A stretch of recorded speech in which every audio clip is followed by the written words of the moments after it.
ومن الناس من يقول آمنا بالله وباليوم الآخر وما هم بمؤمنين। এই আয়াত আল্লাহ কি বলতেছে? অনেকেই বলবে আমরা আল্লাহকে বিশ্বাস করি, পরকালকে বিশ্বাস করি। আল্লাহ বলেছেন এরপরেও তারা মুমিন নয়, এরপরেও তারা কি নয়? মুমিন নয়। তো আগে মুমিন না আগে মুসলমান? না, আগে মুমিন। ঈমান গ্রহণ করার পরে, ঈমান গ্রহণ করার পরে আপনাকে যে সমস্ত নিয়ম কানুন আল্লাহ দিয়েছে এইটা গ্রহণ করলে আপনি মুসলমান হবেন। কিন্তু ঈমান গ্রহণ করার পরে যদি সে নামাজ না পড়ে, লা সালাতা লা ঈমান, যার নামাজ নাই ঈমান নাই, তাহলে বোঝা গেল কলেমা পড়লে হবে না। কলেমা পড়ার সাথে সাথে কি করা লাগবে? তাসদিক বিল জানান, আমল বিল আরকান, আমলের মাধ্যমে প্রকাশ করতে হবে। এবং আল্লাহ তাআলা আমাদের প্রতি এত দয়া করছেন যে আল্লাহ আমাদেরকে বিশ্ব নবীর উম্মত হিসেবে কবুল করছেন। প্রশ্নটা কম হবে না, বিষয় হবে। আমরা কিন্তু একটা প্লাস পয়েন্টে আছি। আমাদের যদি জাহান্নামের ফেরেশতারা ধাক্কায় ধাক্কায় জাহান্নামের দরজা পর্যন্ত নিয়ে যায়, তারপরে হয়তো ঢুকেবার পারবে না। কেন পারবে না? নিদানে আখিরাতে তরাইতে পুলসি রাতে কান্দার ইয়া নবী পার করিবেন সেই তরণী। নবী মোর পরশমণি, নবী মোর সোনার খনি, নবী নাম ভাবে যেজন সেই তো দু জাহানের ধনী। খুশি না বেজার? আছেন আমার মুক্তার, আছেন আমার বারিস্তার, আছেন আমার মুক্তার, আছেন আমার বারিস্তার। সেই বিচারের হাইকোর্টেতে তিনি আমায় করবেন পার। আমি পাপী রাসূল জামিনদার। আমাদের ব্যাপারে আল্লাহর কাছে কে জামিন পাবে? রাসূল পাবে। কোন নবীর উম্মত জাহান্নামে গেলে কোন নবী জামিন চাওয়ার সাহস পাবে না। কিন্তু মানজাল্লাযী ইনদাহু ইল্লা বিইজনিহি, হাসরের ময়দান আল্লাহ তাআলা কেবলমাত্র আমাদের নবীকে জামিন চাওয়ার অধিকার দিবেন। আল্লাহ রাসূল সেদিন উকিল হবেন, ব্যারিস্টার হবেন, আল্লাহ হবেন হাকিম। আলাইসাল্লাহু বিআহকামুল হাকিমিন। এরা বাংলাদেশের হাকিম। পরিমণিক জামিন দেন আর আলেমের হাতে ধাক্কা পড়ায় জেলখানা নিয়ে যায়। এক আলেম হচ্ছে সবচাইতে বয়োজ্যেষ্ঠ এবং অসুস্থ, এবং বাংলাদেশের মধ্যে সমস্ত আলেমেরা স্বীকার করছে উনি শুধু আলেম না, উনি হচ্ছেন আলেমের ফ্যাক্টরি, কিতাবের লাইব্রেরি। যে আলেম আপনার বিশ্বাস দেখাবে না, এই 30 পারা কোরআন মাত্র 35 দিনে হেফজ করছে। আলেমের নাম হলো শাইখ ইব্রাহিম। নাম শুনছেন? ইব্রাহিম হুজুর নাম শুনছেন? ওনাকেও কিন্তু হাতে হ্যান্ডকাপ লাগায় জেলখানা দিচ্ছে। একটু মনোযোগ দেবেন, এত বড় আলেম জেলখানায় যে হাঁটতে পারে না। গরু যেমন বাড়ির দিকে না আসলে হাট থেকে টাইনা টাইনা নিয়ে যায়, এমন টাইনা টাইনা আলেমদেরকে জেলখানায় ঢুকায়। 90% মুসলমানের দেশে আফসোস করার কিছু নেই। আমি ওয়াজ করতেছি, আমার হাতেও হ্যান্ডকাপ লাগতে পারে, ঠিক কেন? আমার বউ কয় দেখে শুনে ওয়াজ করবেন, আর আমার মা কয় আল্লাহর দিকে তাকায় থাকবে। আমার বউ কয় পুলিশ দেখবেন, র্যাব দেখবেন, আর আমার মা কয় কোনো দিকে দেখবি না, কাল আজরাইল ফেল করবি, যে কোনো সময় আজরাইল ধরবি। জোরে কান পুলিশ ধরলে টাকা পয়সা দিয়ে কিন্তু বের করা যায়, আজরাইল ধরলে তো টাকা পয়সা দিয়ে মনে হয় হবি। আমরা কোন ধরার ধান্দাত আছি? আমাকে ধান্দা হলো পুলিশ যেন না ধরে। আল্লাহ তাই পুলিশ ধরার চিন্তা করে বাতিল হক এক করে দুনিয়ার জীবন পাড়ি দিলি, মরার সময় বেঈমান হয়ে মরার কারণে জাহান্নামের ফেরেশতারা ধরে জাহান্নামে ঢুকায় দেয়। এই জন্য ধরুন জেলখানা হোক সমস্যা নাই, কিন্তু জান্নাত যেন আল্লাহকে সলসলা দিয়ে দেয়। জোরে করে সুবহানাল্লাহ। সালামুন আলাইকুম তিবতুম ফাদখুলুহা খালিদিন। দুনিয়াতে বাতিলের সঙ্গে যারা আপোষ না করে এই দুনিয়া থেকে বিদায় নেবে, আল্লাহ বলে তাদের মৃত্যু হওয়ার সঙ্গে সঙ্গে তাদের জন্য বলা হবে সালাম, তোমাদের জন্য শান্তি, অন্ধকার কবর তোমাদের কবর হবে না। 8টা জান্নাতের দরজা আমি আল্লাহ খুশি হয়ে তোমাদের জন্য খুলে দিলাম। একবার ঢোকো আর 12 পাল হবে না। আসুন, আমরা সব দিক দিয়ে মোটামুটি ভালো। আল্লাহ পাইছি মাশাআল্লাহ, ইসলামও পাইছি সুবহানাল্লাহ, নবীও পাইছি আলহামদুলিল্লাহ। খুশি না বেজা? আল্লাহ পাইছি কি, ভগবান পাইছি, গড পাইছি, কি পাইছি? আমরা আল্লাহ পাইছি। এদিক দিয়ে তো সুবহানাল্লাহ সুবহানাল্লাহ। ধর্ম হিসাবে আমরা কি পাইছি? ইসলাম, মাশাআল্লাহ। আর নবী হিসাবে বিশ্ব নবীর উম্মত হয়েছি আলহামদুলিল্লাহ। আমাদের চাইতে ভাগ্যবান কে আছে? এরপরে আমাদের ভাগ্য যেন নষ্ট না করি, এদিকে খেয়াল করে পবিত্র কালাম থেকে একটা আয়াত আমি তেলাওয়াত করছি। এর উপরেই ইনশাআল্লাহ সময় মতো আলোচনা শেষ হবে, কারণ সামনে আমাদের আসরের নামাজ আছে। আসরের নামাজকে সামনে নিয়েই আমাদের আলোচনা আমি শুরু করছি। ফাযকুরুনি আযকুরকুম আশকুরুনি ওয়া লা তাকফুরুন। আল্লাহ বলতেছে আমার জিকির করো, ফাযকুরুনি আযকুরকুম, তাহলে আমি আল্লাহ তোমাদের জিকির করব। সুবহানাল্লাহ। অর্থ হবে যে আল্লাহর জিকির করে, আল্লাহ তার জিকির করেন। এটা কেমন কথা? আমরা আল্লাহ আল্লাহ আল্লাহ আল্লাহ জিকির করি, আল্লাহ কি বান্দা বান্দা বান্দা বান্দা জিকির করে? কি মনে হয় এতগুলা বান্দা যদি আল্লাহর জিকির একা এতগুলা বান্দার জিকির কেমন করবে? কারণ আমাদের কোন হিসাব নাই, আল্লাহর হিসাব আছে না? নাই, আল্লাহর হিসাব আছে। এরপরে কয়টা? এই কোরআনে একটা সূরা আছে, খালি একবার পড়েন, ছোট্ট সূরা, আপনি 10 পারা কোরআন পড়া সব পাবেন। সে সূরার নাম কি? মাশাআল্লাহ, পড়েন 10 পারা। আমরা এখন আদায় করি। বিসমিল্লাহির রহমানির রহিম। কুল হুয়াল্লাহু আহাদ, আল্লাহুস সামাদ, লাম ইয়ালিদ ওয়া লাম ইউলাদ ওয়া লাম ইয়াকুল লাহু কুফুয়ান আহাদ। তাহলে কয়জন? একজন। একটা আল্লাহকে আমরা বিশ্বাস করি, আর সে আল্লাহ বলেছেন ফাযকুরুনি আযকুরকুম, তোমরা আমাকে জিকির করো, আমি আল্লাহ তোমাদের জিকির করব। এখানে জিকির মানে আলফুনিয়া দরবার শরীফে হয়, খনখনিয়া হয়, বাংলাদেশের বহু পীরের দরবারে হয় জিকির, হয় কি হয় না? চরমনে হয়, কোরআনের মাহফিলে আমি কিছুক্ষণ আগে কলেমার জিকির খুললাম। এই জিকিরের আবার নিয়ম আছে, কাদরিয়া, চিশতিয়া, নকশবন্দিয়া, মুজাদ্দিদিয়া, 4 তরিকা। ধরে বলেন কয় তরিকা? 4 তরিকা। বলে তরিকা 4টা না, তরিকা হলে একটা। তরিক মানে রাস্তা, যেরকম তরিক মানে কি? রাস্তা। আতিউল্লাহ ওয়া আতিউর রাসূল, আল্লাহর আনুগত্য করো, নবীর তরিকা মোতাবেক চলো। কার তরিকা? যেরকম পীরের না নবীর? নবীর তরিকা, নবীর তরিকা মোতাবেক চলো, এটা হলো আল্লাহর কথা। যেরকম কার কথা? আল্লাহর কথা। এরপর অবশ্য বলা হয়েছে উলিল আমরি মিনকুম, উলিল আমরি মিনকুম, তোমাদের যারা আমির হবে তাদেরকে তোমরা মানো। কতদূর পর্যন্ত? কতদূর পর্যন্ত মানো? তোমরা ইমামকে মানো, ইমামকে মানার কথা আছে না? কতদূর পর্যন্ত? ইমাম যতক্ষণ আল্লাহ রাসূল পর্যন্ত আছে।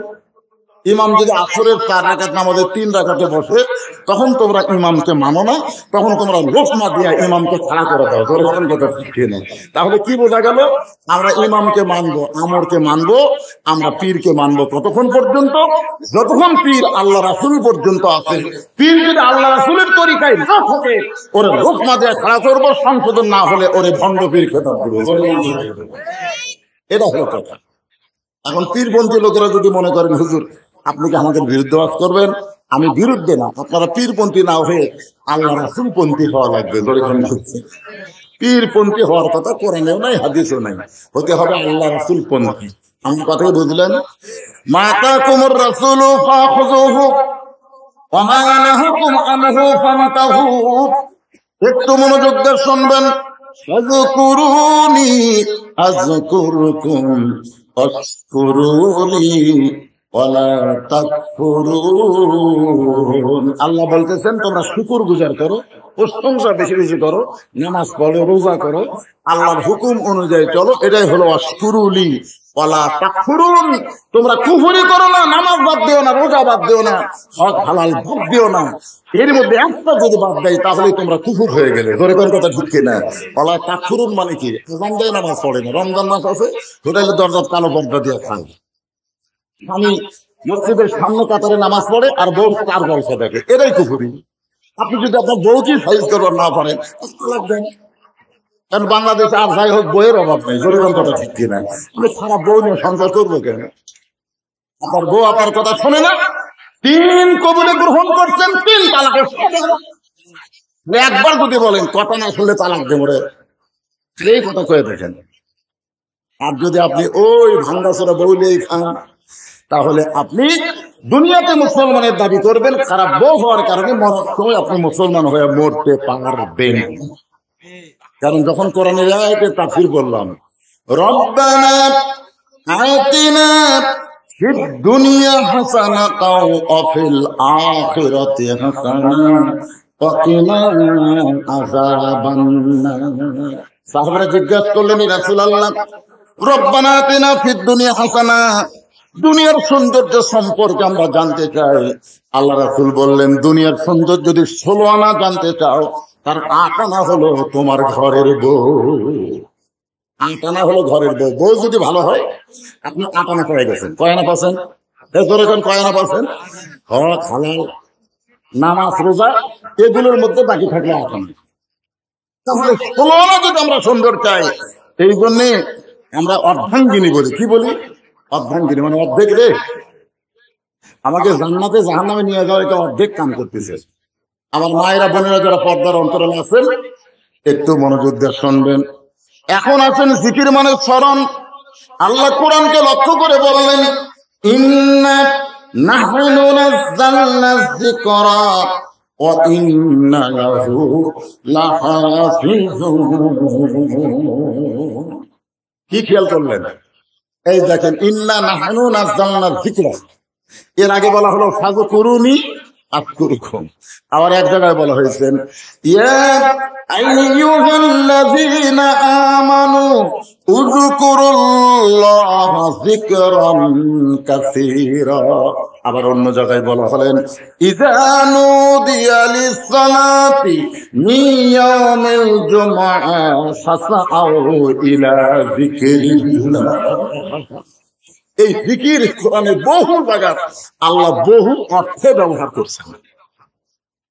আর জিকির মানে স্মরণ করা, আর কোরআনকে আল্লাহ জিকির হিসাবে নাযিল করেছেন। এখানে কোরআনকে স্মরণ করলে হবে না। আজকে বাংলাদেশে কোরআন স্মরণ চলতেছে। কোরআন ভালো কিতাব, কোরআন দামি কিতাব, কোরআন পড়া ভালো, কোরআন যারা পড়ে তারা ভালো, কিন্তু নিজও পড়ে না। বাপ পড়ে গেছে, তখন ছেলে বলতেছে, ওই খাদাস মাদাসার হুজুর যায় বলো 10টা হাফেজ যেন পাঠে দেয়। ওর বাপ মরছে, আমি 10টা হাফেজ হাওলাত করে দিয়ে যাচ্ছে। আচ্ছা বলছে, হুজুর আমার আব্বা মরে গেছে, আপনার 10টা ছেলেকে দেন, 1 খতম কোরআন পড়া লাগবে। তখন 10 জন ছেলে গেছে, যে ঝুঁকে ঝুঁকে 1 খতম কোরআন পড়ছে। এরকম ঝুঁকে কোরআন কিন্তু একটা ঝোঁক আছে, ঝোঁক আছে। ইন্নামাল মুমিনুনা ইযা যুকিরাল্লাহু ওয়াজিলাত কুলুবুহুম, মানে অন্তরের মধ্যে একটা তড়ফড়ানি হয়, যার কারণে দেহের মধ্যে একটা ঝাঁকুনি হয়। তো এখন এই ঝাঁকুনি দিয়ে 30 পারা কোরআন খতম দিয়ে দোয়া করতেছে, রব্বানা যালামনা, আল্লাহ আমরা যে 30 পারা কোরআন পড়লাম এর সব এই মাইয়াতকে দাও। 2 কান্ত দিয়ে ফেরেশতাকে আল্লাহ কি দোয়া করে? তোমার নবী কইলো যে প্রতি অক্ষরে 10 করে লিখে হবে। ও যখন আলিফ বলতেছে তখনই 10 লিখে দেখা ছাড়েন, বা বলতে 10 লিখে লিখছি, মিম বলতে 10 লিখে, ওর পড়াও শেষ, নেকি লেখাও শেষ, ওরই আমল নামায় নেকি লেখা হয়ে গেছে। এখন ওই বলতেছে যে অক দেব। তো এইরকম তো নিয়ম ইসলামে আছে। আল্লাহ বলতেছে, ফেরেশতা এটার নামই হচ্ছে চিটিং। এটার নাম কি? চিটিং। একজন মরবি, আরেকজন কোরআন খতম দিয়ে তার জন্য দোয়া করবি, এটা হলো সবচাইতে বড় ফিটার। আর চাইতে বড় সিটারি নাই। কারণ যাই কোরআন পড়বি তাই সব পাবে। একজন মরা মানুষকে কোরআনের সব দেওয়া যাবে না। কোরআন হলো জীবন্ত মানুষের হেদায়েতের কোরআন, মরা মানুষের এক পয়সা লাভ হবে না। এই ঠিকটা বোঝা লাগবে রে ভাই। কি নিয়ম করে আছি আমরা, তুই মরবি আর আমি খতম করবো। কি নিয়ম! আগেকার আলেমের মতো নাই তো। আগে আলেমের দাম আছিল, বুঝলেন? খতম টতম দিয়েই খাইতো, মিলাদ করে এগুলো করে আগে আলেম রাখতে। এখন আর সেই দিন আছে না, এখন আর সেই দিন আছে। ইউটিউবে সার্চ দেন, কোরআন তেলাওয়াত করলে সব কার হবে? যে পড়বে না কারণ নামে বক্সায়া দিবে, নিয়ম নাই। আপনি কোরআন পড়বেন আর একজন সব দিবেন, এরকম নিয়ম কোরআনে নেই। এখন আসেন, আল্লাহ বললেন ওয়া ইন্না লাহু লাহাফিজুন, এই কোরআনকে আমি আল্লাহ হেফাজত করব। দুনিয়ার কোন বাতিল সরকার, দুনিয়ার কোন বাতিল শক্তি কোরআনের ক্ষতি করতে পারবে না। কারণ কোরআন হেফাজতের দায়িত্ব স্বয়ং কে নিয়েছে। আজকে অনেকেই চাচ্ছে এই কোরআনের হক কথা বন্ধ করতে, জোরে কোন ঠিক কিনা? চাচ্ছে কি চাচ্ছে? অনেকে না, অনেকে বললে ভুল হবে। তিনটা শক্তি সবসময় চলে, তিন শক্তি। একটা হলো ধর্ম নিয়ে যারা ব্যবসা করতেছে। আমাদের বাংলাদেশে ইসলাম ধর্ম নিয়ে ব্যবসা করতেছে এরকম লোক আছে না নাই? মনে করেন, আমি একটা নাম বলতেছি, মনে করেন আটরশি, মনে করাই তো আসল নেই। ছাত্র বলতেছে এক হালি কলা যদি 1 টাকা হয়, মনে করো 10 হালির দাম কত? আমার ছাত্র কয় আমার বাপ প্রতিদিন কলা কিনে, এক কলা 10 টাকা, তাহলে 1 টাকা হালি মানে কি? না, এটা মনে কর। সব মানুষ গাড়ি করে যাবে, ওখানে গরু টরু দিয়ে জব করে সব খাবে, চলে আসবে। এইরকম ধর্ম নিয়ে যারা ব্যবসা করতেছে তারা চাচ্ছে যে কোরআনের আইন যদি বাংলাদেশে চালু হয়ে যায় তাহলে আমাদের ব্যবসা তো বন্ধ হয়ে যাবে। কারণ কোরআনের রাষ্ট্র চালু হলেই বাংলাদেশে কোনো মাজার পূজা থাকবে না, আল্লাহর ইবাদত থাকবে। এই মাজারপন্থী যারা, তারা চাবে যে কোরআন কোনোদিন কায়েম হোক। এরা হলো ধর্ম নিয়ে যারা ব্যবসা করে, তারা সবসময় কোরআনের বিরুদ্ধচারণ করবে। আর একটা হলো পুঁজিপতি, বোঝেন? ধনাত্ম ব্যক্তি 100 টাকা যদি হয়, 2.5 টাকা গরিবক দেওয়া লাগবে। 100 টাকার মধ্যে কত টাকা? 2.5 টাকা গরিবক দেওয়া লাগবে। 100 টাকার 2.5 টাকা দিতে আমার কিছুই হবে না। কিন্তু যদি 1000 টাকা হয়, 25 টাকা দেওয়া লাগবে। যদি লাখ টাকা হয়, 2,500 দেওয়া লাগবে। যদি 1 কোটি হয়, 2.5 লাখ। যাদের 1000 কোটি টাকা আছে তারা ক্যালকুলেটর হিসাব করে দেখি এত কোটি টাকা গরিবক দেওয়া লাগবে। আল্লাহ বলতেছে গরিবক দেওয়া লাগবে কিভাবে? গরিব তোমার কাছে আসবে না, বরং তোমাকেই গরিবের দরজায় যাওয়া লাগবে। আল্লাহর কোরআন যখন চালু হবে, প্রত্যেকটা ধনীরা গরিবের দরজায় আসবে, একটা গরিব ধনীর দরজায় যাবে না। টাকার বস্তালি আসবে, ব্যাগ নিয়ে এসে গরিবক বলবে ভাই টাকা নিয়ে আমার জান্নাতে যাওয়ার রাস্তা করে দে। কারণ টাকার মালিক কামি না রে, আল্লাহ দিছে, এর টাকা 2.5 টাকা তোর হক আছে। গরিব বলতেছে না, টাকা লাগবে না। ধনী ঘুরে ঘুরে পায়ের স্যান্ডেল খাই যাবে। আল্লাহ বলবে আল্লাহ তোমার সম্পদ তুমি লেও, আল্লাহ আমার দরকার নাই। এই ঘোরাঘুরি করার পারতেছি না। এই জন্য পুঁজিপতিরা চাচ্ছে যে আমরা গরিবের দরজায় যাব না, গরিবদের শোষণ করে কোটি কোটি টাকা আমরা বিদেশে পাচার করবো। বাকি দলে সারা মাসে 150 টাকা বিল আছে, 500 টাকা ইয়ার কি মারতেছে। এটা ইয়ার কি বুঝতে পারতেছেন না? আপনার সব টাকা একেবারে উপরে, আমাদের টাকাগুলো সব উপর আছে, নিচে ওরা একটা পুকুর করছে, বুঝলেন? চলে যাচ্ছে আর এই টাকার বান্ডিল ধরে ওরা কেনাডা পাঠাচ্ছে, বিদেশে পাঠাচ্ছে। এ পর্যন্ত প্রায় 40 লক্ষ কোটি টাকা এই শালা ভাগ পারে না বিদেশে পাঠার জন্য। যদি কোরআন রাষ্ট্র চালু হয়, ওই পুঁজিপতি গুলো থাকবে না, গরিবদের দরজায় আসতে হবে। এই কারণেই তারা সর্বশক্তি নিয়োগ দিয়ে কোরআনের বিরুদ্ধচারণ করতেছে।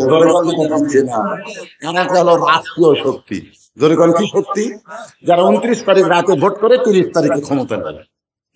এরা দেখতেছে এই কোরআনের রাষ্ট্র যদি চালু হয় তাহলে আমাদেরও তো আবু জেহেলের ক্ষমতা থাকবে না, মুহাম্মাদের ক্ষমতা চালু হবে। সর্বশ্রেণীতে এই 3 দল মানুষ আল্লাহর কোরআনের বিরুদ্ধাচরণ করতেছে। আমরা তো 3 দলের মধ্যে আছি, এই ধরে আমরা কি আছি? তাহলে একটু মনোযোগ দিয়ে শোনেন। আযকুরুনি আযকুরকুম ওয়াশকুরুলি ওয়ালা তাকফুরুন। এই জিকিরকে বুঝাইতে গেলে ছেলে তোমার আবার কি হলো, কি হচ্ছে? এই দিক দাও, সাইড দাও, এরকম ঘন ঘন পেশাব লাগবে। এই কয়টা আছে রে, মানুষের বসার ভাড়া হচ্ছে না, বসে থেকে লাগবে।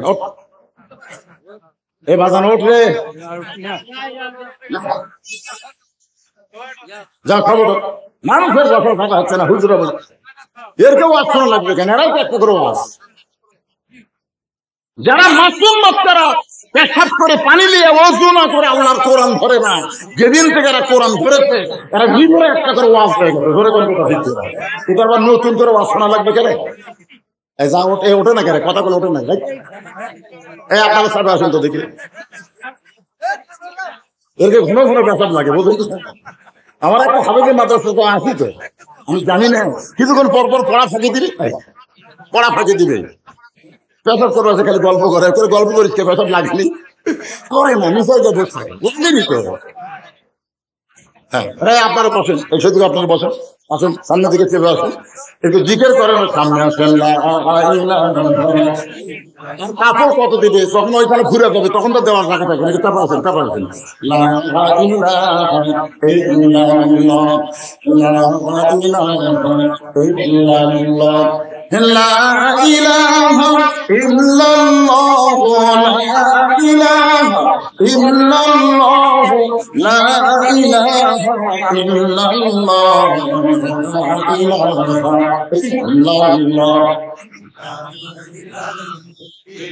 لا إله إلا الله মুহাম্মাদুর রাসূলুল্লাহ সাল্লাল্লাহু আলাইহি ওয়াসাল্লাম। এখন বলেন, সমস্ত লোকেরা যদি কোরআনের বিরুদ্ধাচরণ করে তারপরে কোরআনের ক্ষতি করতে পারবে? কেন পারবে না? এই আয়াতটা ধরে বললাম, ওয়াহিন্না লাহুল হাফিজুন, কোরআন হেফাজত করবে কে? আল্লাহ। কোরআনের আরেক জায়গায় আল্লাহ বলেছেন, ইউরিদুনা লিউতফিউ নূরাল্লাহি বিআফওয়াহিহিম ওয়াল্লাহু মুতিম্মু নূরিহি ওয়ালাউ কারিহাল কাফিরুন। তোমরা ফু দিয়া কোরআনের বাতি লিবাবা, আল্লাহ সাইদিকে জেলের মধ্যে ঢুকায়া তোমরা ফু দিয়া কোরআনের আলো নিবাবা, আমির হামজাকে জেলের মধ্যে ঢুকাই, তোমরা জেলে ঢুকায়া তাদের জনপ্রিয়তা কমাবার পারবে না। আগে যদি 50,000 হতো, এবার 5 লাখ হবে।